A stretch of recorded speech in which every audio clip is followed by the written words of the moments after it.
आपकी कभी कभी स्ट्रेंथ भी बन जाती है।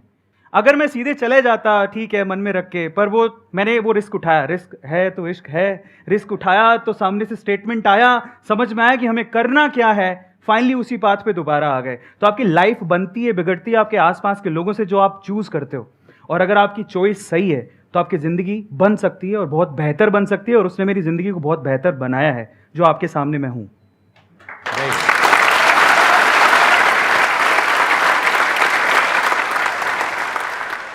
क्वेश्चन ये है कि आपने जैसे बोला कि दैट बर्निंग फायर होना चाहिए या कुछ है, अगर वो स्टिल एग्जिस्टिंग है, but being a special educator क्या रहता है कि हमारा तो वर्क है, but parents are also expecting more as compare to the main streaming student, तो that exertion on the existing job और वॉट एवर द करियर अगर होता है तो वो कैसे मतलब रिजॉल्व होगा? अगर आप करियर को चूज कर रहे हैं तो प्रॉब्लम ये होती है कि दूसरों की एक्सपेक्टेशंस क्या हैं, दूसरे क्या सोचते हैं, कौन सा करियर बेहतर है, कौन उस करियर में अच्छा कर रहा है, हम वो फॉलो करने की कोशिश करते हैं बजाय अपने पैशन को देखने के। मैं बड़ा खुश हूं इन्होंने कहा कि मैंने उस करियर को चूज किया, जनरली लोग जाते नहीं है। बहुत बढ़िया बात है यार, मानना पड़ेगा, बिकॉज आप लोग बहुत बढ़िया, बिकॉज आप लोग समझ लीजिए कि आपको जो शोशा वाली जिंदगी दिखती है ना, इन्फ्लुएंसर्स वाली, वो दिखने में अच्छी है, उसको मेंटेन करना हार्ड है। आप सिर्फ उनको देख के मत जाओ, आपका कोई पैशन या स्किल सेट है तब आप जाओ। और इंडिया को सिर्फ इन्फ्लुएंसर्स की जरूरत नहीं है, बाय द वे। हमें बहुत सारे फील्ड में, हमारे इंडिया में यूथ बहुत अमेजिंग है, बहुत। लेकिन प्रॉब्लम क्या है, सोशल मीडिया पे दिखता है तो हम फॉलो करने लगते हैं, अपने पैशन को भूल जाते हैं, या आपका जो स्किल सेट है, जो आप जिस चीज के लिए बने हो, वो भूल जाते हैं। करियर पे ध्यान रखिए, अपने करियर को चूज करने के लिए, दूसरों को दिखाने के लिए या दूसरों के एप्रिसिएशन के लिए करियर को चूज मत करो, या दूसरों के एक्सपेक्टेशंस पर खरे उतरने के लिए अपने करियर को चूज मत करो बॉस। अगेन कह रहा हूं, जिंदगी आपकी है, सपने आपके हैं, आप अपने हिसाब से अपने करियर को चूज करिए। आपका पैशन क्या है, आपकी पॉजिटिविटी क्या है, आपके कैलिबर्स क्या है, उसके हिसाब से अपने करियर को चूज करना बहुत जरूरी है। मैंने अभी थोड़े दिन पहले एक स्पिरिचुअल गुरु है, she is really amazing, Jaya Kishori ji, उनके साथ एक पॉडकास्ट किया था, उनका नाम लेना चाहूँगा मैं, और वो पॉडकास्ट अभी रिलीज़ हुआ है। तो उनसे मैंने एक चीज़ सीखी। देखिए, लोग आपको बहुत कुछ कहेंगे, बहुत कुछ, वो गाली भी निकालेंगे, आलोचना भी करेंगे, they will abuse you, they will criticise you.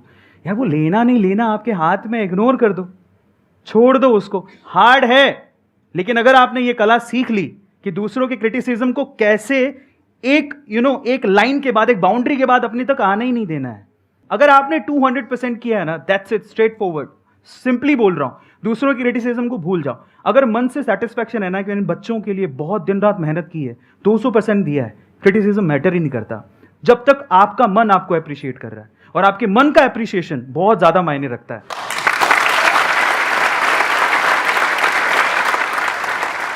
आप अपनी तरफ से ईमानदारी से अपना काम कर रहे हैं।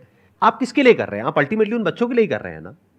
अब उनके जो पेरेंट्स हैं वो नहीं समझ रहे, वो आ करके आपको उल्टा बोल करके जा रहे हैं, तो आपको गुस्सा आएगा। आपकी जगह मैं होऊंगा, कोई भी होगा, उसको गुस्सा आएगा। किसको नहीं आएगा? कोई इंसान अपने पूरे दिल से एक काम को करे, ईमानदारी से करे, अच्छी नीयत के साथ करे, उसके बाद भी लोग सामने से उल्टा बोले तो गुस्सा आता है। आई अंडरस्टैंड, बट इस गुस्से को यूज करिए उन बच्चों की लाइफ को और बेटर बनाने में। जैसे जब मैंने अपने सेशंस करने शुरू करे थे तो बहुत लोगों ने बहुत तरह से क्रिटिसाइज किया, मेरे को किया, इनको भी किया होगा, आई एम 100% श्योर। तो वो जो क्रिटिसिज्म है उसको मैंने यूज किया कि लोग उल्टा बोल रहे हैं ना, इसका मतलब कुछ उसमें सच्चाई भी है और कुछ झूठ भी है। तो पहले तो उसको फर्क किया, फिर जो सच्चाई है उसको यूज किया कि हाँ, आप जो कह रहे हो बात में उसमें थोड़ा तो दम है, कोई बात नहीं, अभी ये कमी है ना, इसको बेटर करता हूं, इसको इंप्रूव करता हूं, और बेटर करता हूं, और बेटर और बेटर और बेटर। अब वो 100% तो कभी भी नहीं हो सकता, मतलब ऐसा कभी नहीं हो सकता कि 100% पेरेंट्स आपके पास आकर के आपकी तारीफ करने लग जाए, ऐसा नहीं हो सकता। बट अब आपका टारगेट क्या होना चाहिए? 10 में से 9 उल्टा बोलते हैं, एक अच्छा बोलता है। आपका होना चाहिए इस 10 में से 5 लोग आए और दिल से आकर के आपको थैंक्स करें। तो उसके लिए क्या करना पड़ेगा? आपको और एफर्ट करना पड़ेगा, जो अभी कर रहे हो उससे और ज्यादा करना पड़ेगा, अपनी स्किल को और अपग्रेड करना पड़ेगा। अब वो आप क्या करोगे, कैसे करोगे, वो आपको पता है, क्योंकि वो आपकी लाइन है, हमें नहीं पता है। तो अगर आप वो कर पाते हो और उस तरह से आगे बढ़ पाते हो, तो सिर्फ अभी जिस स्कूल में आप पढ़ा रहे हो वहीं पर नहीं, आगे भी लाइफ में बहुत आगे जा सकते हो। अपॉर्चुनिटीज बहुत है, और उन्हीं लोगों के लिए है जो इस तरीके से लाइफ में आगे बढ़ते हैं। क्योंकि अगर उनके कहने पर आप रुक गए तो नुकसान किसका है? इसको ऐसे देखो, आपने कहा कि अब मैं अपना जो काम कर रही हूं ना, उसको अच्छे से करने के बाद भी कुछ मिलता तो है नहीं, मतलब अपना काम अच्छे से करने के बाद भी उल्टा ही सुनने को मिलता है, तो काम करना ही क्यों है, भाड़ में जाए, मुझे क्या फर्क पड़ता है। ये भी एक अप्रोच है बहुत लोगों की कि हम काम करते हैं, एप्रिसिएशन तो मिलता नहीं है, जॉब करता हूं, यहां पर कमियां तो सब निकालते हैं, तारीफ कोई करता नहीं है, अच्छी क्वालिटी कोई देखता नहीं है, तो मैं अपना काम ढंग से करूं ही क्यों। तो इसमें नुकसान किसका है, कभी सोचा है? शॉर्ट टर्म में चलो उस इंसान का नुकसान है, जो इंप्लॉयर है उसका नुकसान है, लॉन्ग टर्म में किसका नुकसान है?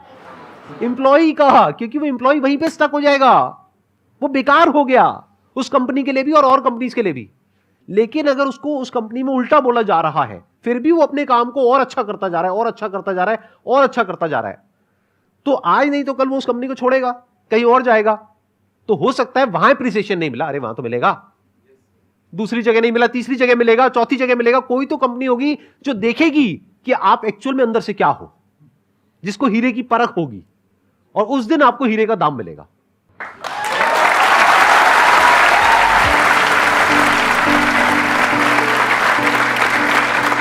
It was really a pleasure meeting you and pleasure talking to you. Thank you so much for coming.